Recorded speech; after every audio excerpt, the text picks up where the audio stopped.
en detalles muy básicos porque, pues bueno, todos entienden lo que es la hematuria. Entonces, no me voy a detener mucho en conceptos y demás. Sabemos que la hematuria es la presencia de sangre en la orina. Obviamente, no toda la cantidad de sangre, ¿no? Regularmente debe haber algunos parámetros a considerar como normales y vamos a considerar como normal la presencia de máximo 3 eritrocitos por campo de alto poder en un examen general de orina. Entonces, la presencia de sangre van a ser 3 o más eritrocitos por campo de alto poder en un examen general de orina.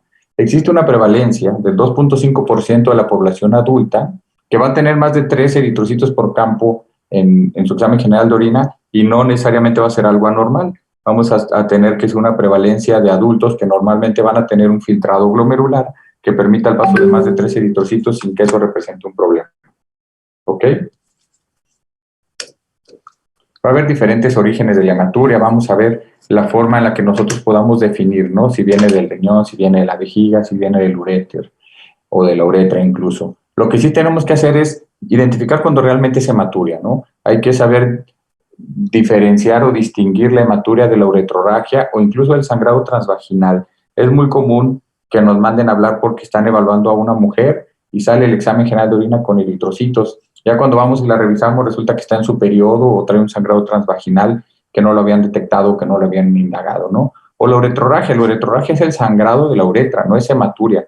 Entiendan hematuria como la presencia de sangre en la orina, ¿sí? Obviamente, cuando orina un paciente con uretrorragia, pues va a haber sangre en la orina, pero es sangre que ya estaba en la uretra. ¿Cómo lo vamos a diferenciar? La hematuria va a presentarse exclusivamente mientras orinamos y la uretrorragia va a haber un sangrado continuo, ¿no? De hecho, va a haber manchado en la ropa interior porque el paciente va a estar continuamente escurriendo sangre de la uretra.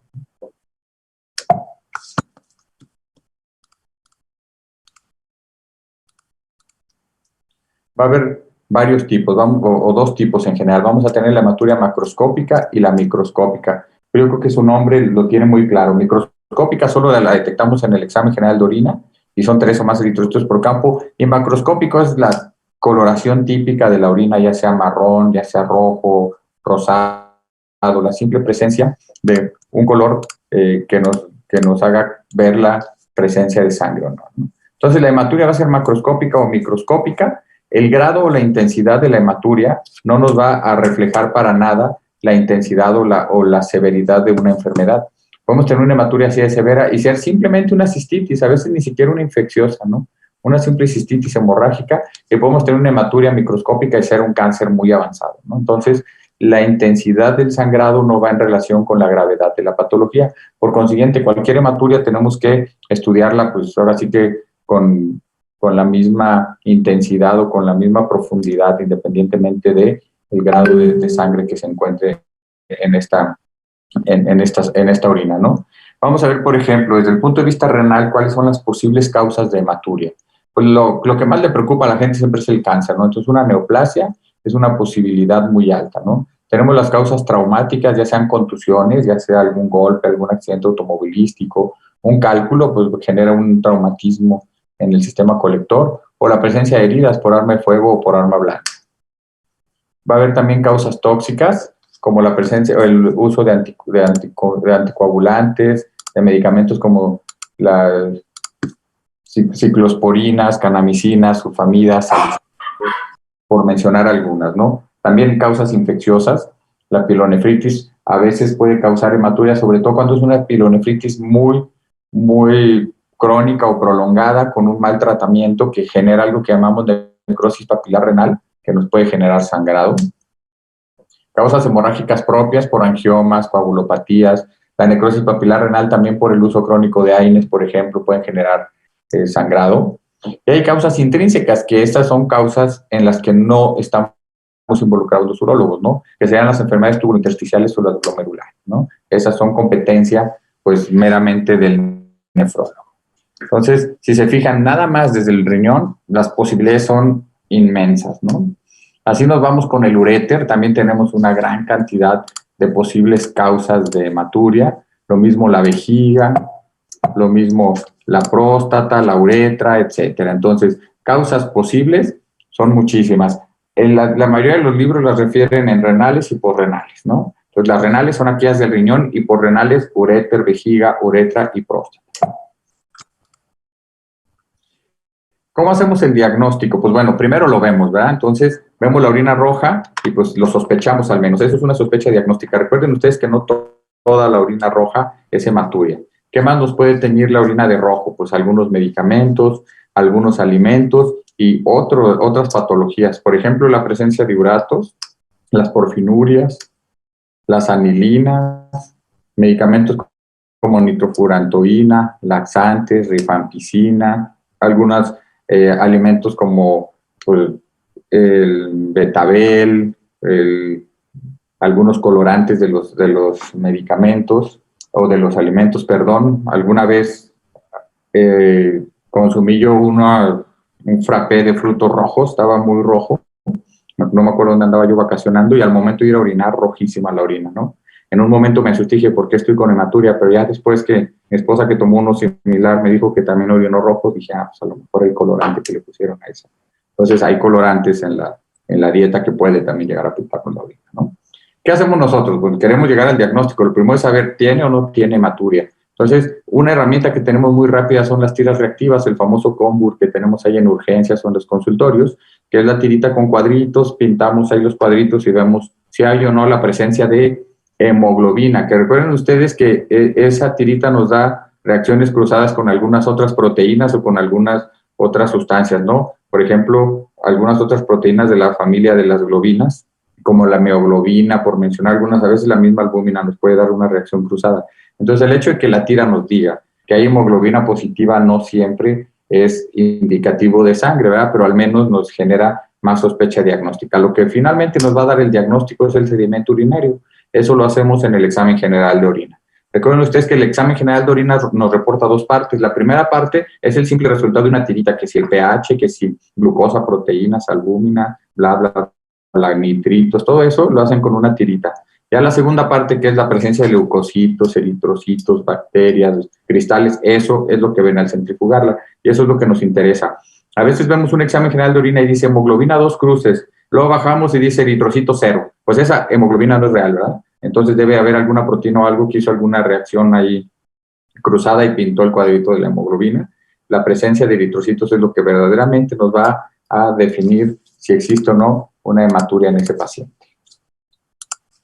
Otra es la citología urinaria. La citología urinaria nos es útil para poder nosotros determinar la forma de los eritrocitos. Los eritrocitos que vienen del riñón, que están siendo expulsados a la vía urinaria por alguna enfermedad tubulointestinal o glomerular, pierde su morfología. Entonces nosotros en una citología urinaria podemos ver la morfología eritrocitaria y definir si pueda o no ser alguna enfermedad tubulointestinal o glomerular, o incluso ver las células epiteliales de la misma vejiga y definir incluso si hay tumores o no que pueden estar condicionando ese sangrado. Hay marcadores urinarios también para determinar si hay o no la presencia de cáncer. Entonces todo esto son herramientas para hacer un diagnóstico adecuado de la hematuria, salud.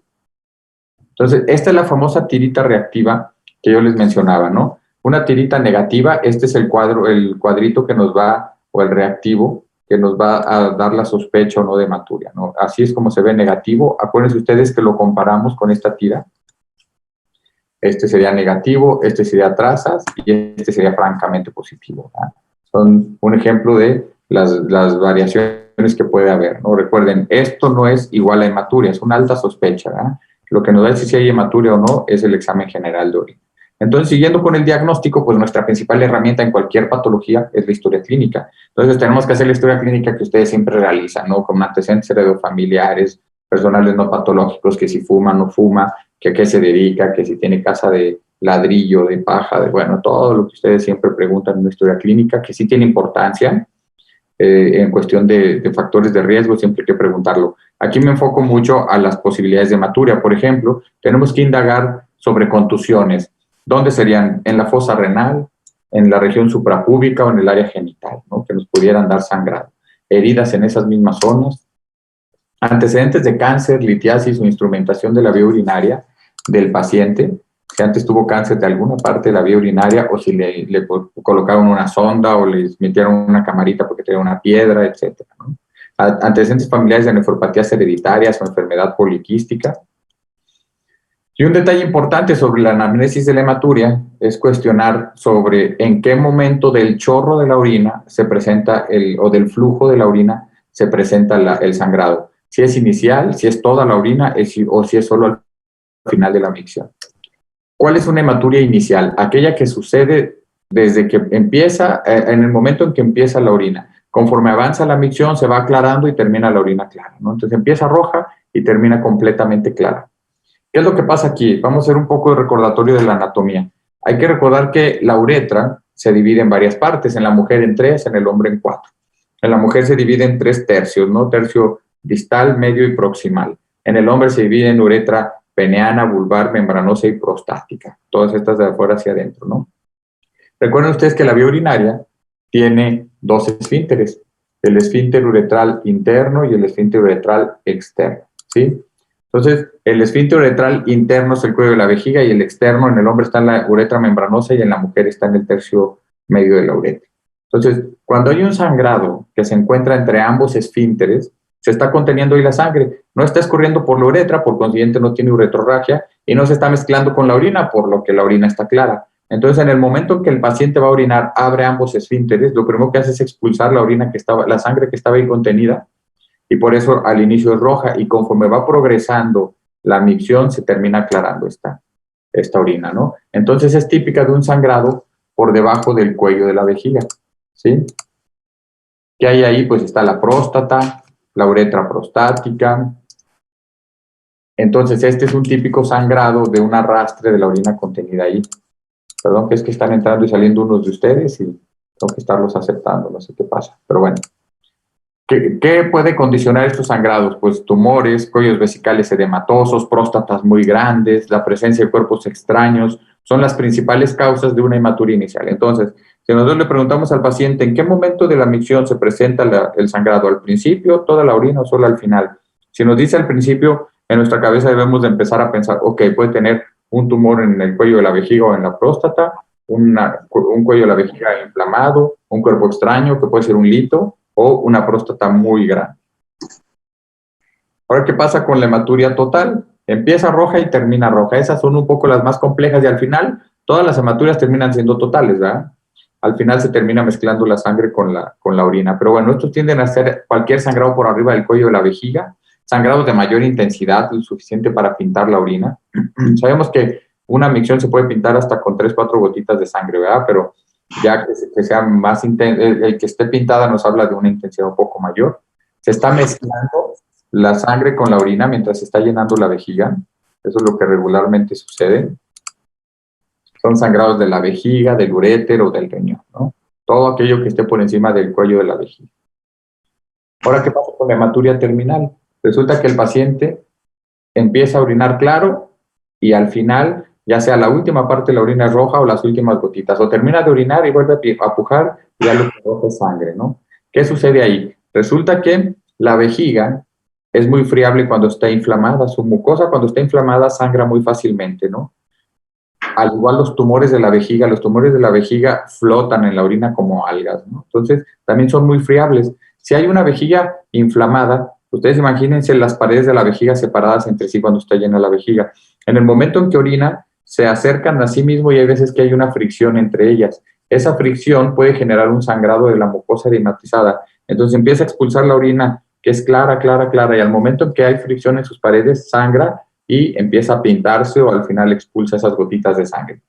Los tumores que están ahí flotando, cuando se está vaciando la vejiga, llegan a frotar o a rasparse contra la pared de la vejiga y sangrar.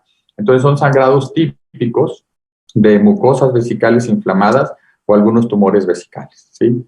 Otra característica que necesitamos indagar nosotros en los pacientes con hematuria es sobre la presencia de coágulos, ¿sí? Si el paciente tiene coágulos, el coágulo es un factor cuantitativo del sangrado, es decir, la presencia de coágulos nos va a reflejar un sangrado abundante, ¿no? O nos va a proyectar la intensidad del sangrado. Entonces, mientras más cantidad de coágulos haya, obviamente es mayor la cantidad del sangrado, ¿no? También los sangrados nos pueden orientar sobre el origen, porque el coágulo, tiene diferentes morfologías. Cuando el coágulo es delgado y alargado, estos son coágulos que adquieren esa forma conforme van avanzando en el uréter. Entonces, si el riñón o el uréter sangran, los coágulos van a ser como lombricitas, ¿no? Delgados y alargados porque se fueron formando en el uréter, ¿no? Aquellos sangrados de la vejiga o de la próstata nos dan coágulos irregulares, grandes, a veces tan grandes que pesan hasta 1 kilo y pueden taparnos al paciente, ¿verdad? Porque la vejiga se va adaptando, va creciendo y el coágulo empieza a adquirir la forma del órgano que lo está conteniendo, ¿no? Hay que indagar también sobre la sintomatología del paciente, ¿sí? Hay hematurias que tienen dolor, hay que ver dónde es el dolor, por ejemplo, si el dolor es en el ángulo costovertebral y este se llega a irradiar hacia un trayecto ureteral, lo más probable es que este sangrado sea por un cólico renoureteral. Y ese mismo cuadro clínico le agregamos que el paciente tiene fiebre, pues bueno, más que un cólico renoureteral por una posible piedra, pues puede ser por una posible pielonefritis, ¿no? Si el dolor es durante la micción o es suprapúbico, que nos proyecte o nos refleje un dolor en la vejiga, lo más probable es que ese paciente tenga una cistitis, ¿no? De hecho, la cistitis hemorrágica es una de las principales infecciones de la vejiga con sangrado, ¿no? ¿Qué pasa con una hematuria asintomática? Habitualmente una hematuria que da pocos o nulos síntomas, o mejores síntomas, tiende a ser como primera posibilidad una neoplasia. Por ahí escucho mucho ruido, ¿no? ¿Todo bien? ¿No están golpeando a alguien en su casa y no nos estamos dando cuenta?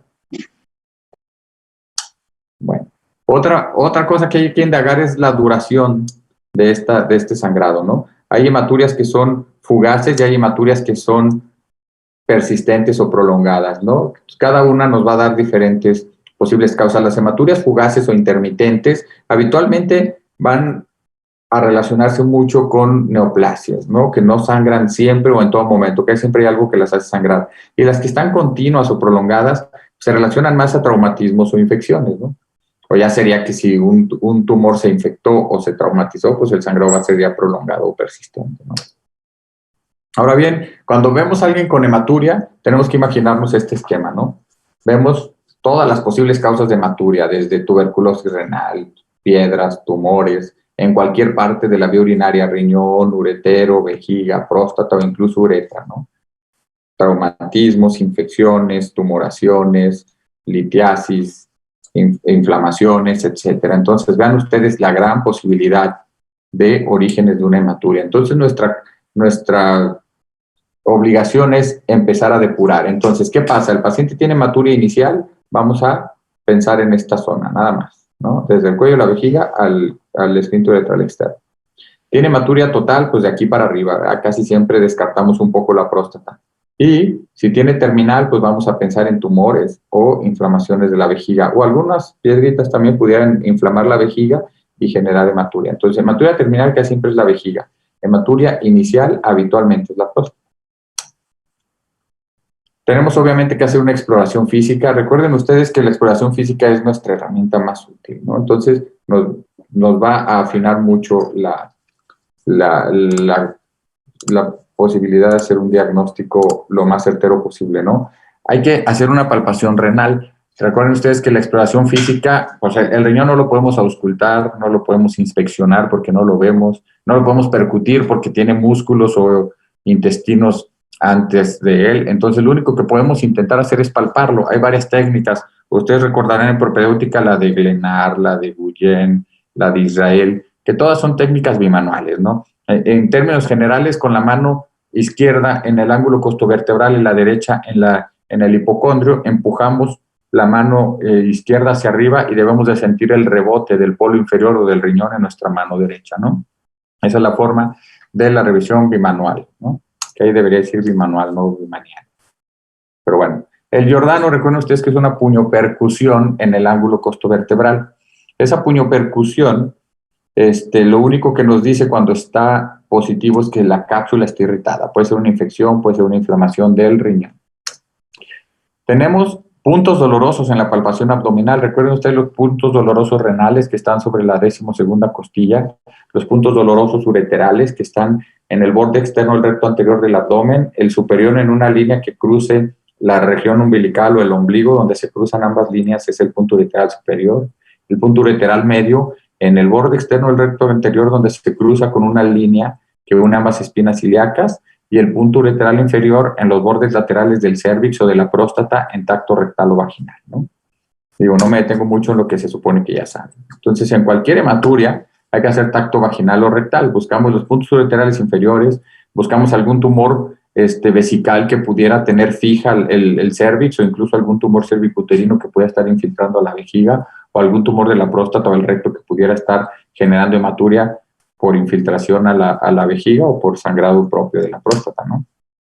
Explorar los genitales, descartar traumatismos de los genitales o de la uretra o la presencia de cuerpos extraños o tumoraciones en esa zona, ¿no? El examen general de orina, aparte de confirmarnos la presencia de la sangre, nos puede dar más información. Recuerden ustedes que nos puede decir si hay leucocitos, nitritos. Entonces, el hecho de tener leucocitos, nitritos y bacterias, pues la probabilidad de la hematuria pues va a ser una infección muy seguramente, ¿no? Si nos da cilindros eritrocitarios y proteínas, lo más seguro es que esto venga del parénquima renal y estemos ante una enfermedad tubulointersticial o una glomerulonefritis, ¿no? Igual si tiene dimorfismo eritrocitario elevado, ¿no? Entonces, si tiene cualquiera de esas alteraciones, lo más importante sería enviarlo al nefrólogo para que pues, él le dé seguimiento y en ocasiones hasta le realice alguna biopsia renal, ¿no? Para llegar al diagnóstico más preciso, ¿no? Hay otros estudios paraclínicos, no solo vamos a hacer examen general, también hay que hacer un urocultivo, ¿no? Toda hematuria de primera intención que estamos estudiando como primera ocasión, hay que mandar un urocultivo, ¿no? También hay que hacer una biometría hemática. En la biometría hemática vamos a ver la presencia o no de leucocitos que nos pudiera orientar hacia la presencia o no de una infección, cómo están las plaquetas, también una trombocitopenia nos puede generar un posible sangrado, ¿no? La química sanguínea para ver qué tanto compromiso le esté dando la enfermedad de base a los azoados y los tiempos de coagulación para descartar la presencia de alguna coagulopatía per se. Y estudios de imagen de cajón, así de primera intención, tenemos que hacer una placa simple de vías urinarias y un ultrasonido. Perdón. En la placa simple de vías urinarias tenemos que buscar, por ejemplo, las sombras que dan las siluetas renales, que es posible verlas cuando ya tiene uno experiencia en estar observando placas. Buscamos también sobre el psoas, se supone que corre el uréter, sobre el psoas vamos a buscar calcificaciones, vamos a buscar algún aumento de volumen o alguna sombra anormal, ¿sí? O borramiento del mismo que nos pudiera hablar de algún tipo de proceso infeccioso a ese nivel. Hay que evaluar siempre las estructuras óseas que nos pueden dar de manera indirecta la posibilidad de, por ejemplo, un cáncer de próstata. El cáncer de próstata, el primer sitio de metástasis no ganglionar son los huesos, entonces buscamos lesiones osteoblásticas o fracturas patológicas de los huesos que nos abrirían la posibilidad de un cáncer de próstata como el origen de la hematuria, ¿no? El ultrasonido es una herramienta muy útil, muy útil. Nos puede dar el diagnóstico de la hematuria hasta en el 90% de los casos. Es inocuo, rápido y accesible. Es operador dependiente definitivamente, pero pues casi siempre nos la va a hacer un radiólogo, ¿no? La urografía excretora ha caído en desuso en la actualidad. Cuando con la placa simple y el ultrasonido no tenemos el diagnóstico, pues nuestro siguiente paso es la tomografía, el urotac. Ya cuando ni con el urotac detectamos nosotros la causa, pues ya lo pasamos a quirófano, ¿no? En este caso, haríamos una cistoscopía que consiste en introducir una camarita y empezamos a evaluar la uretra desde el meato hasta el cuello y luego la vejiga. Si no encontramos nada, podemos subir a cada uretero. Si no encontramos nada, podemos subir a cada riñón, ¿no? Y definitivamente encontraremos la causa. Entonces, la endoscopía tiene mayor utilidad como conducta terapéutica que como diagnóstica, ¿no? Porque si encontramos algo, con esos mismos equipos lo podemos resolver, ¿no? El detalle es que requiere anestesia, tiende a ser dolorosa y pues hay riesgo de contaminación de la vía urinaria, por lo que hay riesgo de tener infección posterior a esta manipulación. ¿Cómo hacemos el tratamiento? En general, para el tratamiento de la hematuria, nosotros vamos a tener que clasificarla, ¿no? En macroscópica y microscópica. La microscópica, habitualmente la vamos a ver en el consultorio y vamos a darle seguimiento, pues, ambulatorio, ¿no? Cuando es macroscópica hay que clasificarla en leve o severa. Cuando es leve también podemos mandarla a casa. Lo que hacemos, a una microscópica igual y a veces ni tratamiento le damos, solo estudios y que regrese con resultados. Cuando es macroscópica, pues a veces sí requerimos empezar algún tipo de tratamiento. No siempre es un tratamiento muy invasivo, ¿sí? La mayoría de las veces es aumentar ingesta de líquidos cuando es leve, ¿sí? Podemos dar antibioticoterapia si tenemos leucocitos, nitritos y bacterias en el ego que nos hagan sospechar en una infección, pero todavía no tenemos el cultivo. Pero si tenemos la sospecha diagnóstica, iniciamos un tratamiento empírico. Podemos dar procoagulantes, que son medicamentos que ayudan que son muy útiles en sangrados capilares o de mucosas y que funcionan muy bien en la vía urinaria. Uno de ellos es el etamcilato, que tienden a ser herramientas muy útiles, ¿no? Para detener el sangrado en lo que hacemos el estudio. Estos pacientes no ameritan internamiento, perdón, y el tratamiento se continúa ambulatoriamente. ¿Qué pasa cuando es severa o muy abundante, no? En ellos habitualmente sí los vamos a hospitalizar. Lo primero que tenemos que hacer es colocarles una sonda. ¿Con qué intención colocamos la sonda? Una, para que no se tape, porque al ser muy abundante puede formar coágulos grandes en la vejiga y taparse, ¿no? Entonces tenemos que colocar una sonda y a través de la sonda nosotros extraer todos los coágulos para que ya esté limpia de coágulos y empezar algo que se llama cistoclisis.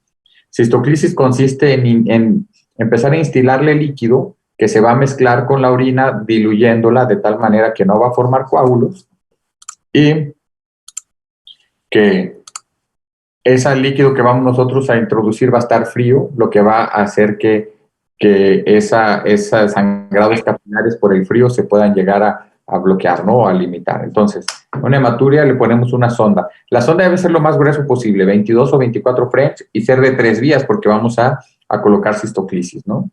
Extraemos los coágulos, eso lo hacemos nosotros con una jeringa, le instilamos líquido para diluir la orina, enfriar la vejiga y detener un poco el sangrado, hacer algo de hemostasia, ¿no? Lo dejamos en reposo, aumentamos los líquidos, ya sea IV o vía oral o ambos. Lo ingresamos para buscar la causa. Si este sangrado es tan abundante que está habiendo un compromiso hemodinámico, es decir, disminuye el hematocrito, disminuye la hemoglobina, lo pasamos a quirófano para resolver el problema, ¿no?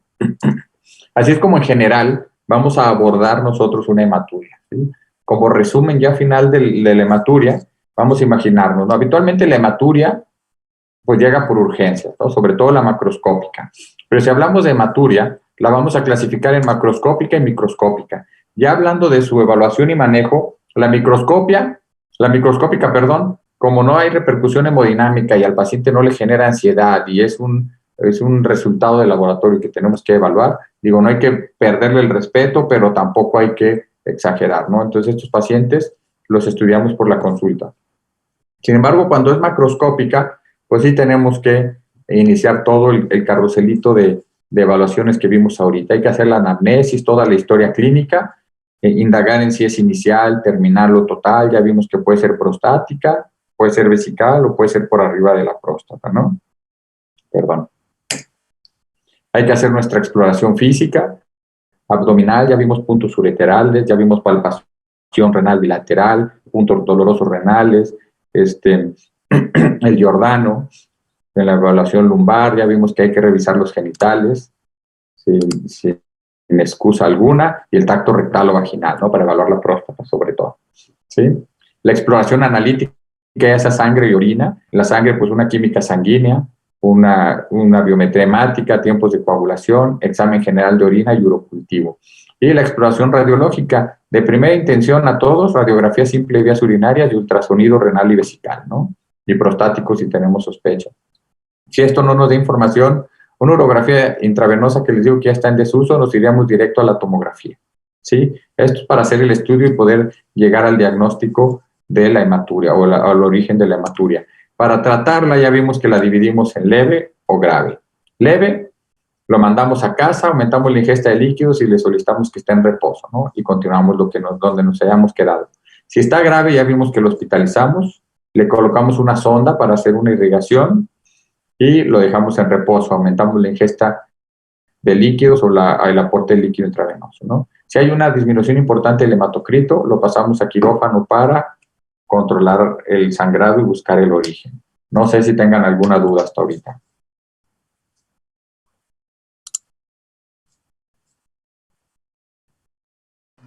Creo que no, doctor, hasta ahorita todo claro.